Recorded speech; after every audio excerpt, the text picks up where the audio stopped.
Bonjour à Radio LJV pour l'épisode 2 du 5 novembre 2024.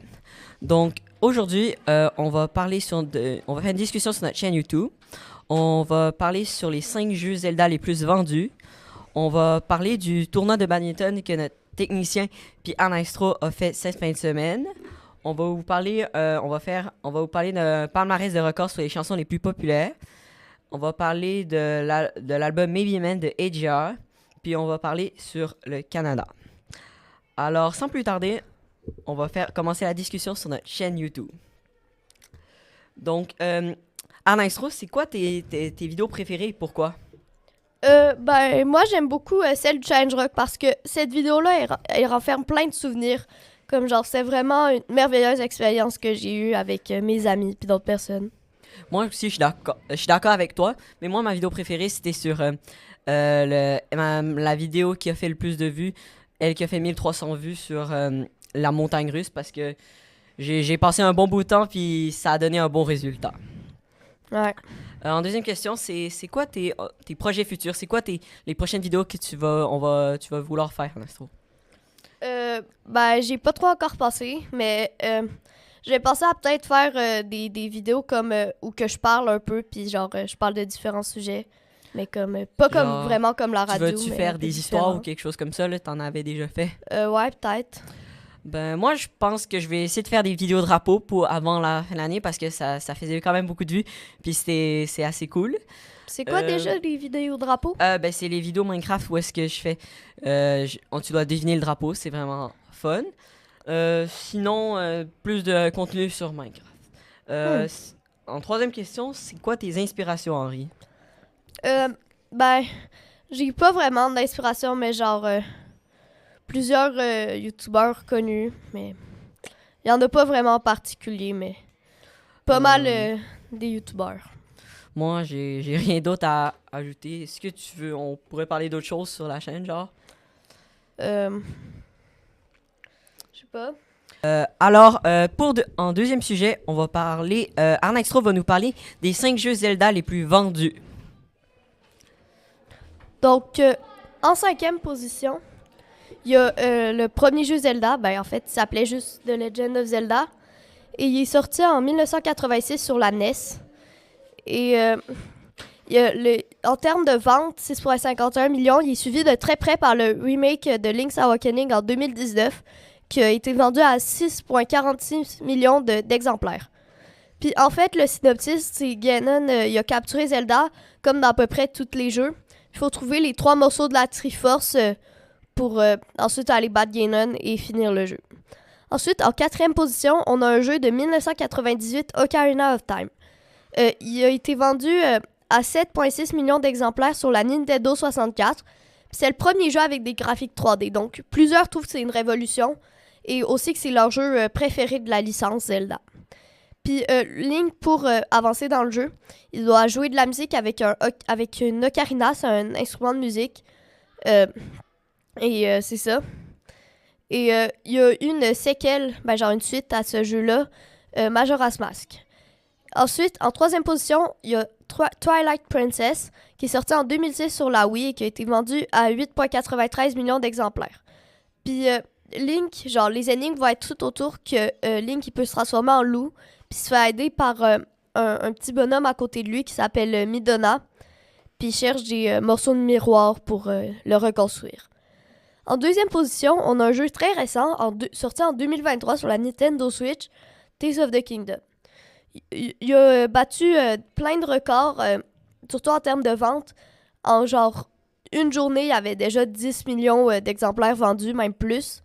Puis il a été vendu à ce jour à 20,61 millions d'exemplaires. Puis c'est la suite de Breath of the Wild dont je vais parler plus tard.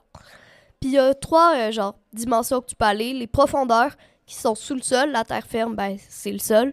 Puis les îles flottantes, que c'est dans le ciel. J'étais un peu déçue, moi, parce que les îles flottantes, il n'y en avait pas vraiment des grosses, donc c'est un peu décevant.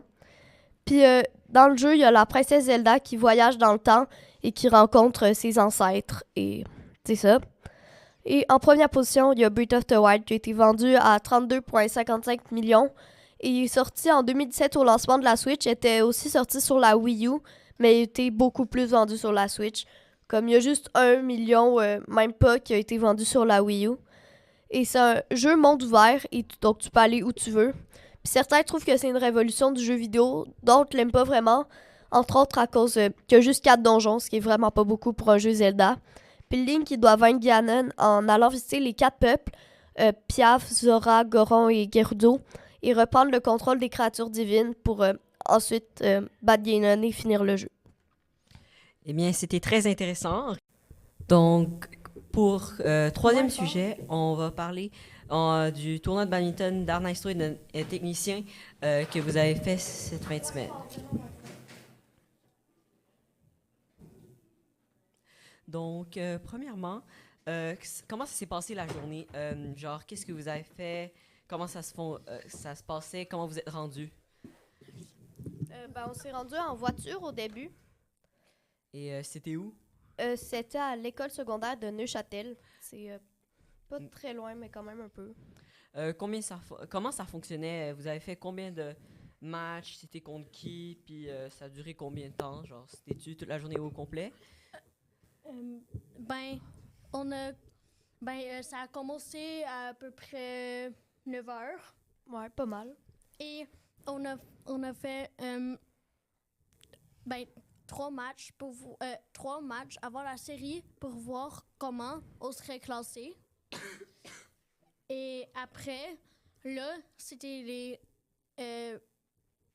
quarts de finale. Il y avait une catégorie éliminatoire. Si t'étais là-dedans, tu pouvais gagner la finale des éliminatoires.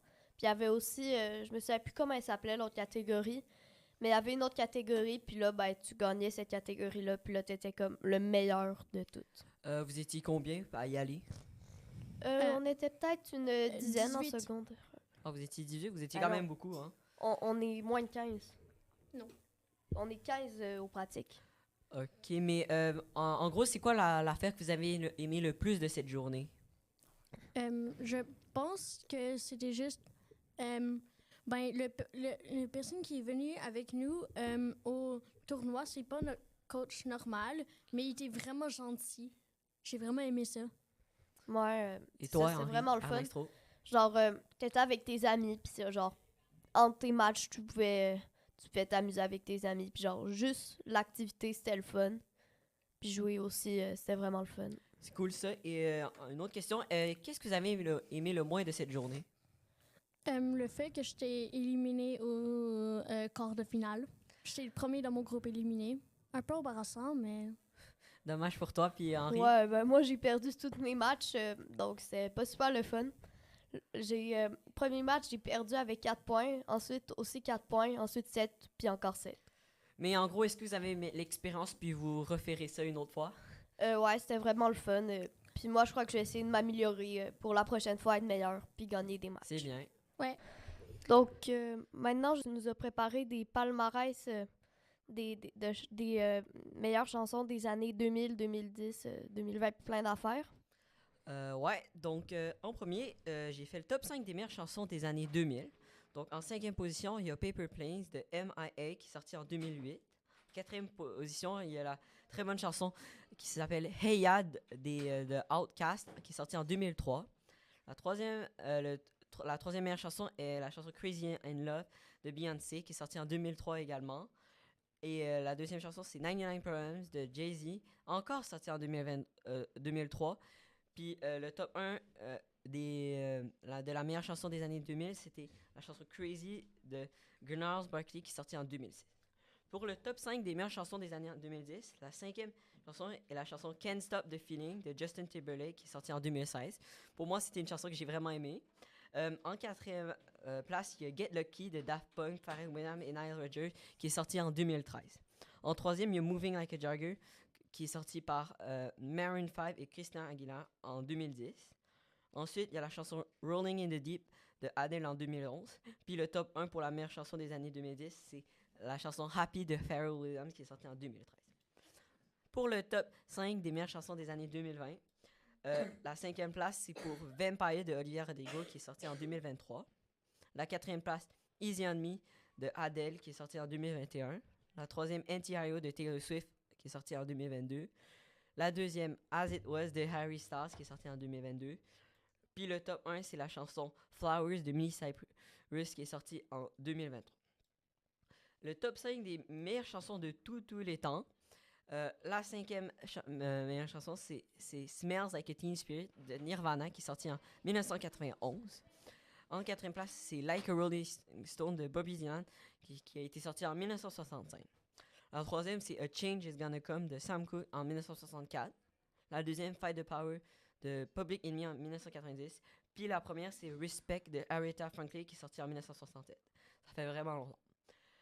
Pour le top 5 des chansons ayant le plus de vues sur YouTube. Donc, j'ai mis les chansons pas qui sont un peu stupides comme Baby Shark. Donc, en première place, en cinquième place, il y a Gangnam Style de Psy avec 5,3 milliards de visionnements sur YouTube qui est sorti en 2012. En quatrième place, il y a Uptown Funk de Mark Ronson avec 5,3 milliards de vues qui est sorti en 2014. En troisième place, on a Shape of You de Ed Sheeran avec 6,3 milliards de visionnements qui est sorti en 2017. En deuxième place, il y a la chanson See You Again de Wiz Khalifa et Charlie Puth qui est sorti en 2015 et a eu 6,4 milliards de visionnements. Et en première position, c'était évidemment Despacito de Luis Fonsi avec 8,5 milliards de visionnements.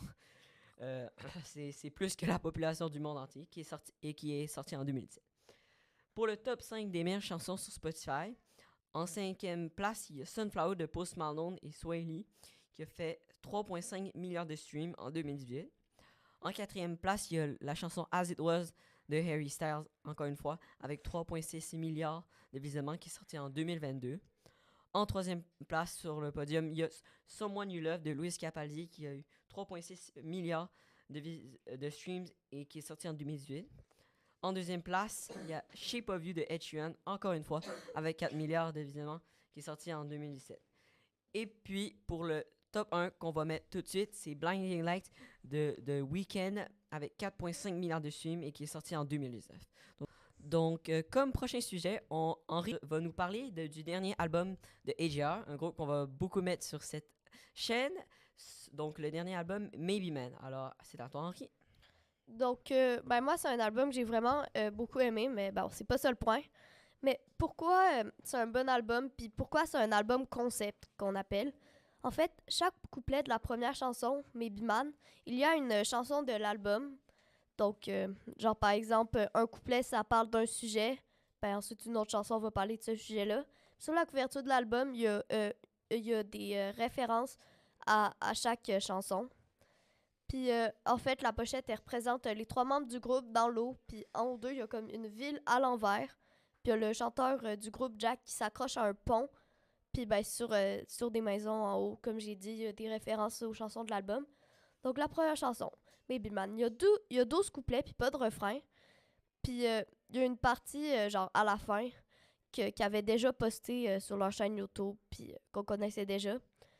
Puis, à la base, Maybe Man et l'autre partie, AJR, il pensait faire 2 chansons différentes. Ben, en fait, non, c'est pas qu'il pensait faire 2 chansons différentes, mais le monde, il pensait que ça allait être ça. Puis, comme j'ai dit tantôt, chaque couplet est relié à une chanson. Ça parle de quelqu'un qui veut toujours être quelque chose qui est pas, puis qui est comme inaccessible. Puis là, il trouve toujours quelque chose qui fait que finalement, il veut pas être cette affaire-là. Ensuite, il y a la deuxième chanson, Touchy Feely Fool. Ça parle de quelqu'un de très sensible qui essaie de se convaincre qu'il est mieux seul. Puis c'est ça. Cette chanson-là, il y a eu un vidéoclip en 2024. Ensuite, il y a Yes I'm a Mess. C'est un single en septembre 2023, peu avant la sortie de l'album. Puis ça parle de quelqu'un qui est vraiment stressé, puis genre, il sait plus quoi faire. Donc bref, en fait, la plupart des chansons, ça reprend un peu le thème de Maybe Man. Quelqu'un, c'est comme plus trop quoi faire dans sa vie, puis c'est ça. Ensuite, tu as The Dumb Song, c'est aussi un single en avril 2023. Ça parle de quelqu'un qui se trouve stupide, il dit qu'il est stupide puis qu'il est gêné du regard des autres. Ensuite, il y a Inertia, que ça parle de quelqu'un qui est coincé dans sa vie puis on l'empêche de réaliser ses rêves. Mais en tout cas, c'est mon interprétation. Puis il y a eu un vidéoclip également en décembre 2023. Ensuite, il y a Turning Out Party 3, que c'est la troisième partie de la trilogie Turning Out, qui est genre, c'est comme les trois seules chansons d'amour que le groupe a, ou presque. Puis ça parle de quelqu'un qui accepte finalement de se faire quitter, puis d'être seul. Ensuite, tu as All in the Bottom of My Brain, que c'est quelqu'un d'anxieux, mais quand il fait des affaires, comme par exemple, quand il fait la fête, le trou il disparaît dans sa tête. Ensuite, tu as The DJ's Crying for Help, que c'est aussi un single en novembre 2022. Et ça parle d'un DJ qui est triste, puis genre, il fait de la musique genre pour se consoler. Puis ensuite, tu as Iron, que c'est le premier single de l'album, qui est sorti en juillet 2022. C'est la chanson qui ont la plus teasée, genre, qui ont plus présenté, par exemple sur TikTok, de toute leur histoire. Ça parle de quelqu'un voulant être comme les autres, puis qui apprécie pas comme il est. Genre, par exemple, ses amis sont musclés, ben lui, il veut être musclé, mais il l'est pas. Ensuite, tu as Steve's Going to London. C'est littéralement une chanson qui parle à écrire une bonne chanson, mais t'aimes pas le résultat. Puis les paroles sont pas très intelligentes. Je sais pas trop c'est quoi leur inspiration. Ça dit Steve's Going to London, Sean Stuck in a Suit, puis plein d'autres affaires de même. Ensuite, il y a God is Really Real, que c'est un single qui est sorti en juillet 2023. À la base, c'était pas censé être un single, mais ils l'ont quand même mis en single parce que leur père est mort. Puis en fait, c'est une chanson pour leur père. Puis c'est quelqu'un qui accepte pas, genre, un deuil, mais en même temps, je le comprends quand même. Puis ensuite, tu as 2085, que c'est la plus longue chanson de AJR qu'ils ont jamais faite. Puis ça parle de quelqu'un qui raconte comme toute sa vie, puis accepte finalement ce qu'il est. Bref, ça conclut la chanson Maybe Man. Alors, juste pour la fin, je voudrais savoir, Henri, c'est quoi ta chanson préférée de cet album? J'aime beaucoup de DJ is Crying for Help parce que c'est comme une chanson très émotive, puis genre, la mélodie, je l'aime beaucoup. Ouais, en plus, le vidéoclip, il a été filmé à Paris, en plus, genre Ouais, vraiment... Ce qui est drôle, ils ont posté le vidéoclip, genre, quand j'étais à Paris, quand je faisais un voyage, donc juste avant que j'arrive, ils ont dû faire le vidéoclip. Genre, très belle coïncidence. Ouais. Donc maintenant, on va faire la chronique des géos. C'est une nouvelle affaire qu'on vient de mettre. Et on va parler d'un pays à chaque semaine. Et là, on commence par le plus symbolique cette semaine, le Canada. Donc, le nom du pays, c'est le Canada. Sa capitale, c'est Ottawa. Puis la ville ayant la plus grande population, c'est Toronto. Au Canada, on parle l'anglais et français. Et donc, la ville la plus grande avec la plus grande population francophone, c'est Montréal. La population du Canada est de 41 millions. Sa superficie est de 9,985 millions de kilomètres. En comparaison, c'est 18, on pourrait entrer 18 France dedans, puis c'est le deuxième plus grand pays du monde.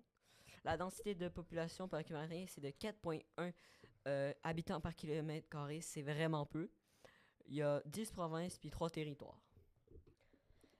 Ensuite, le nom de l'hymne national, c'est Au Canada. Et la devise du pays, c'est Amari Usque Anmare. C'est en latin, je crois, Justin? Oui, ça veut dire d'un océan à l'autre. Et langue officielle, c'est l'anglais et le français, comme Justin l'a dit tantôt. Et la fête nationale, c'est le 1er juillet. Les fuseaux horaires, c'est entre moins 3h30 et moins 8h30. Et moins 8h. La gentillée des habitants, c'est les Canadiens et les Canadiennes. La monnaie officielle, c'est le dollar canadien. La forme de l'État, c'est la monarchie constitutionnelle. Le premier ministre, c'est Justin Trudeau. Puis officiellement et techniquement, c'est le roi qui dirige le Canada, soit Charles III. Ensuite, l'animal national, c'est le castor. Et les sports nationaux, l'été, c'est la crosse et l'hiver, c'est le hockey. Les mets nationales, il n'y en a pas, mais sinon, ça serait sûrement la poutine. Alors, au Canada, comme grande compagnie, par exemple, il y a Canada Goose, Air Canada, puis Bombardier.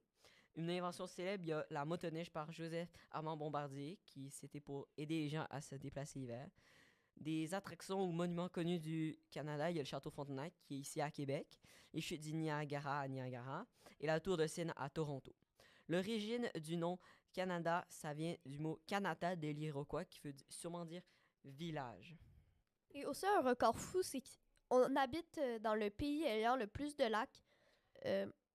Puis, un fait intéressant, c'est que le basketball a été inventé au Canada par James Naismith. Je voudrais juste rajouter qu'il y a 2 millions de lacs environ 2 millions de lacs au Canada. Donc, c'est vraiment beaucoup. Donc, juste avant de finir, je vais juste vous rappeler, pour la prochaine semaine, on va faire un nouveau sondage qu'on va vous envoyer par email. Donc, on va l'envoyer ce soir. Et c'est tout. Donc, on vous souhaite merci d'avoir été là pour l'émission 2 de Radio LJV.